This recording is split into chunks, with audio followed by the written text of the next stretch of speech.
Hello students, এই Moumita ma'am. আশা করি তোমরা সকলেই খুব ভালো আছো। Welcome back to our channel.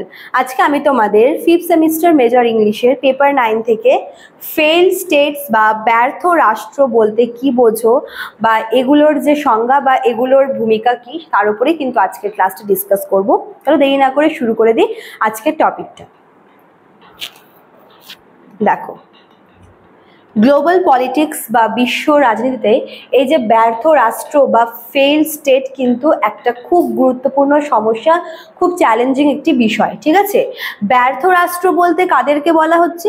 ব্যর্থ রাষ্ট্র বলতে সেই দেশকে বলা হচ্ছে যেখানে সরকারের মৌলিক কাজকর্ম ভেঙে পড়ে এবং রাষ্ট্র কি নাগরিকদের নিরাপত্তা, শিক্ষা, স্বাস্থ্য বা আইনের শাসন দিতে পারে না। মানে একটা রাষ্ট্রের যে মেইন বিষয়গুলি রয়েছে, মানে একটা রাষ্ট্র কেন হয়? নাগরিকদের জন্য। তো যেই রাষ্ট্র তার নাগরিকদের নিরাপত্তা দান, শিক্ষা, খাদ্য, স্বাস্থ্য, আইনের শাসন এইসব দিতে পারে না, প্লাস সেখানে যদি সরকারের যেটা মৌলিক কাজকর্ম, যদি সরকার তার মৌলিক কাজকর্মগুলো করতে ব্যর্থ হয়, তবে কিন্তু সেই রাষ্ট্রকে আমরা ব্যর্থ রাষ্ট্র বা ফেইল্ড স্টেট বলি। প্রথমত কি হয়, ব্যর্থ রাষ্ট্রে সরকারের ওপর আস্থা কমে যায়। একটা রাষ্ট্রে যদি দেখা যায়, যদি নাগরিকরা দেখে যে তারা খাদ্য, তারপর হচ্ছে শিক্ষা, নিরাপত্তা এই সমস্ত কিছু পাচ্ছে না, তখন কিন্তু জনগণ সেই রাষ্ট্রের সরকারের ওপরে কিন্তু আস্থা হারিয়ে ফেলে। আর কি, মানুষ সেখানে আইন না মেনে শক্তির ওপর নির্ভর করে। যদি কোনো দেশে আইন কানুন না থাকে তবে কিন্তু সেখানকার মানুষরা স্বৈরাচারী হয়ে ওঠে। তারা তখন কিন্তু সরকার, নিয়ম নীতি, আইন এসব কিছু মানে না এবং নিজেদের শক্তি প্রদর্শন করতে থাকে। এতে কি হয়, গৃহযুদ্ধ, সন্ত্রাসবাদ, সহিংসতার মতো যে প্রবলেমগুলো রয়েছে এগুলো কিন্তু বেড়ে যায়। ঠিক আছে, আর কি, ব্যর্থ রাষ্ট্রের অর্থনীতি দুর্বল হয়ে পড়ে। অবশ্যই একটা রাষ্ট্রের ইকোনমিক্যাল ডেভেলপমেন্ট হওয়াটা খুব দরকার।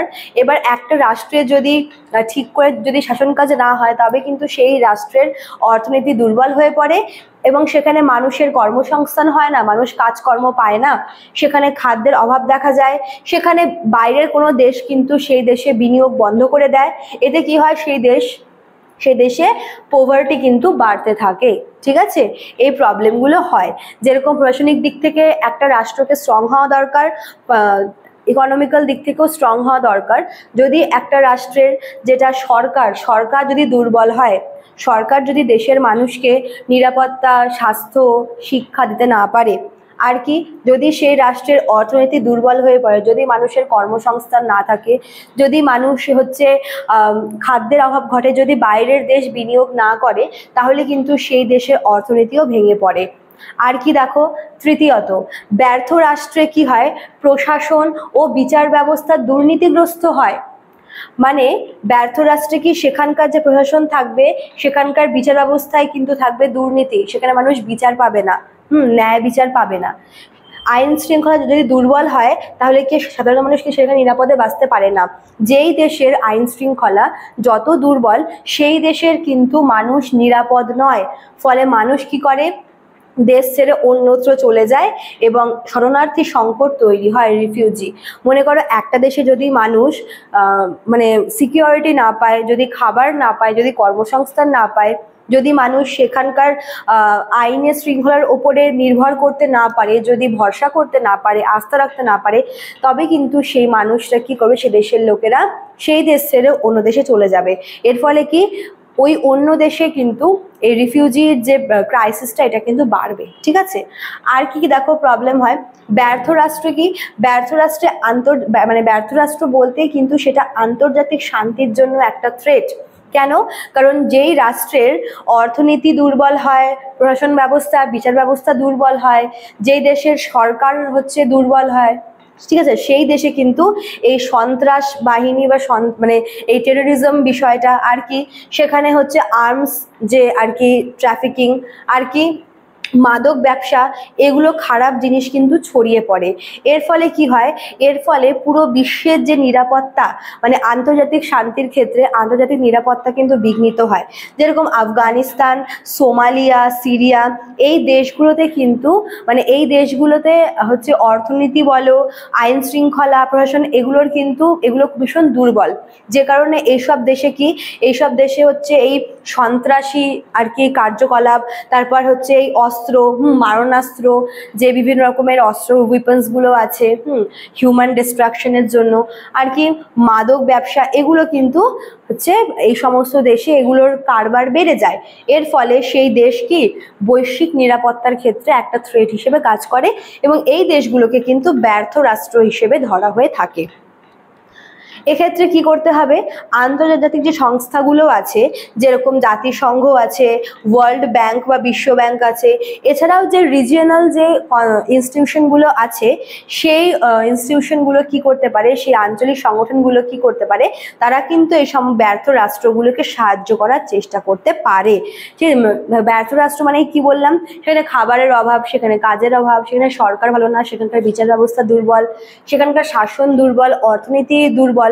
তো এই সমস্ত দেশগুলোকে সাহায্য করার ক্ষেত্রে কিন্তু জাতিসংঘ, তারপর বিশ্ব ব্যাংক, এদের মতো যে আন্তর্জাতিক সংগঠনগুলি আছে, এগুলোর পাশাপাশি বিভিন্ন রিজিয়নাল যে সংগঠন আছে, যেরকম ব্রিক্স আছে, এসসিও আছে, ইউরোপিয়ান ইউনিয়ন আছে, এদের মতো সংস্থাগুলোকে কিন্তু এগিয়ে আসতে বলা হয়েছে।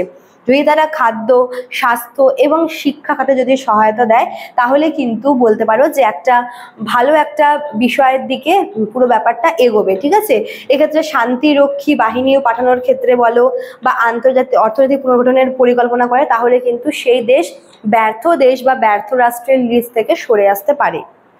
সবশেষে এটাই বলা যায় যে ব্যর্থ রাষ্ট্র শুধুমাত্র একটা দেশের ওপরে না, মানে ব্যর্থ রাষ্ট্র বলে শুধু সেই রাষ্ট্রটাকে ব্যর্থ রাষ্ট্র বলে তকমা দেওয়া মানে সেই রাষ্ট্রের ওপরে কিন্তু যাবতীয় মানে বা সেই দেশের সমস্যা কিন্তু না। এটা কিন্তু বৈশ্বিক রাজনীতির ক্ষেত্রে একটা বড় চ্যালেঞ্জের বিষয়, একটা বড় সমস্যার বিষয়। এক্ষেত্রে কি করতে হবে, এক্ষেত্রে শক্তিশালী আন্তর্জাতিক সংগঠনগুলিকে সহযোগিতা করতে হবে, সুশাসন, শিক্ষা এবং অবশ্যই পোভার্টি এরাডিকেশন করাটা কিন্তু খুব দরকার। মানে এখানে বিভিন্ন উন্নত দেশগুলিকে এগিয়ে আসতে হবে, বিভিন্ন সংগঠনগুলিকে এগিয়ে আসতে হবে, তবেই কিন্তু এই ব্যর্থ রাষ্ট্র সমস্যা সমাধান করা যাবে বলে মনে করা হয়েছে। ঠিক আছে, তো এই ছিল ব্যর্থ রাষ্ট্র বা ফেইল্ড স্টেটস। ঠিক আছে, তো চলো আজকের ক্লাসটা এতটুকুই ছিল। তোমাদের বলে রাখি, যারা আমাদের কাছে অনলাইনে পড়তে চাইছো তারা আমাদের অফিসিয়াল নাম্বারে কন্ট্যাক্ট করে নিতে পারো। আমাদের অফিসিয়াল নাম্বার এখানে দেওয়াই আছে। এছাড়াও তোমাদের কোর্স ফি কিন্তু এখানে দেওয়া আছে। 5th সেমিস্টারের দেখো মেজর মানে দুটোরই এখানে দেওয়া রয়েছে। ঠিক আছে, অবশ্যই তোমাদের কিন্তু সোমবার থেকে শনিবারের মধ্যে আমাদের সাথে কন্ট্যাক্ট করতে হবে, কেননা সানডে আমাদের সেন্টারের অফিসিয়াল ছুটি। তো চলো আজকে এতটুকুই থাকলো, দেখা হচ্ছে নেক্সট ক্লাসে। Thank you.